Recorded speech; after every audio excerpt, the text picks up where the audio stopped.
Okay, so my name is Brian Tan, one of the co-founders of XM Studios. Mostly what I do in the company is I help with the business strategy, the growth plans. I do help with a lot of social media and answering customers, getting to understand what customers want from the company and relate them back to the creative team. So that's mainly what I do in the company. How did XM get to where you are today? You know, in such a short time, XM become darling of the industry almost.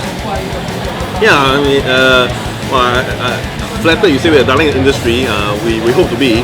Now, how it started, I want to talk very long story, grandfather story. So I'll kind of give you a summary of it. So what happened was, I grew up liking a lot of comics and pop culture, and I went to Bras Plaza about 20 years ago, and I met up with Ben and Seng, who were they had a shop there doing a lot of garage kit and commission stuff.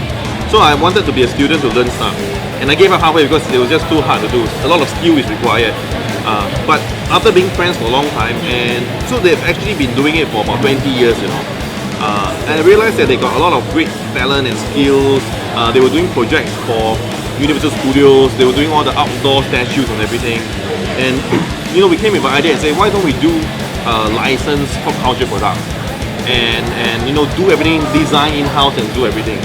So the boys all said, yeah, it's a great idea. Let's all do it. So we the first year was not very lucky for us. Nobody wanted to work with us because we were nobody. But we were lucky that Disney said to us, you know, give you guys a chance. You can do something with Marvel. So we went with Marvel. We did the first 3 characters: Captain America, Iron Man, the Hulk, and I guess the rest is history. Because once people start getting the product in their hands, they start sharing on social media, it helps a lot to get people to understand and appreciate our products. So that's kind of like a gist of how it started. Fantastic. Thirdly, I heard something about Star Wars with XM. Can you share with us some plans? Yes. So, you know, everybody's a fan of Star Wars, so am I, right? I have like 3 lightsabers at home.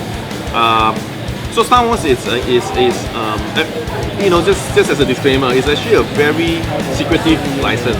We're not supposed to talk too much about it. So I will only share what I feel is you know, relevant, or what I can share. Now, the plan with Star Wars was to release a series of quarter-scale classic movie statues.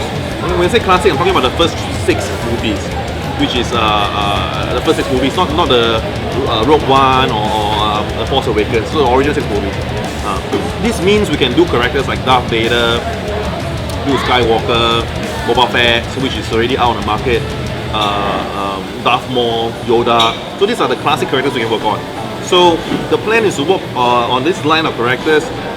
You should be able to see 3 or 4 of them out very soon in the next couple of months. For the moment, only Boba Fett is allowed to be shown to the public. Yeah, but the rest, some people have gone to our SDGCC and saw it in person, the prototype. Most of people are quite, you know, positive about it because it's quite unique, the statue. So I guess when it's out, you guys will have a good look yourself. Fantastic. Yeah, yes. Yeah, I wouldn't say it's just Japanese, right? We're actually interested to bring pop culture all over the world, regardless of language. So at the moment, yes, we start off with the Western culture. But if you've seen lately, we've also acquired the license for Long Woman, which is a Eastern culture as well. It's pretty popular in Hong Kong. We came up with a few of the villains, and now we're working on the heroes itself. Also, there's a secret Wuxia license we're working on as well. We can announce it only when we get the approval too. So from that, you can see we're approaching certain, I will say, China-based IPs. There's also a lot of other IPs we're looking at as well within China.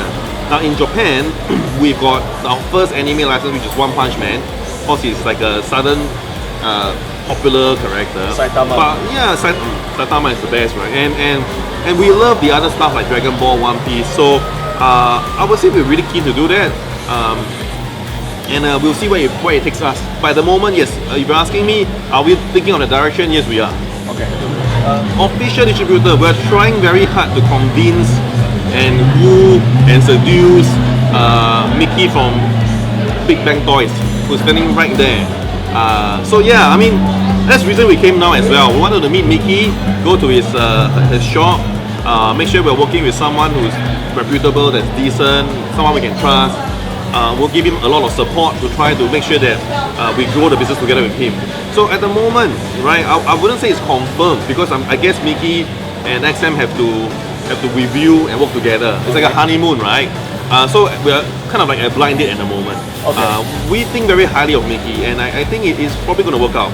So so ideally it should be him, but I guess we'll tell if that's the case in the future. Yeah. So for now, collectors will look for Mickey to buy XM. Yes, studio for products. temporarily it's for Mickey to help us, have a gauge whether he likes working with us. Okay. Maybe he doesn't like working with us, you know, so it has to be both ways. Yeah. Fantastic. Any comments, last words for the Malaysian statue collectors? Okay, so the Malaysian collectors, some people think that we don't really care about our Malaysian brothers and collectors. That's not true. I think the reason was because in the past we've always let our distributors handle some of the things themselves.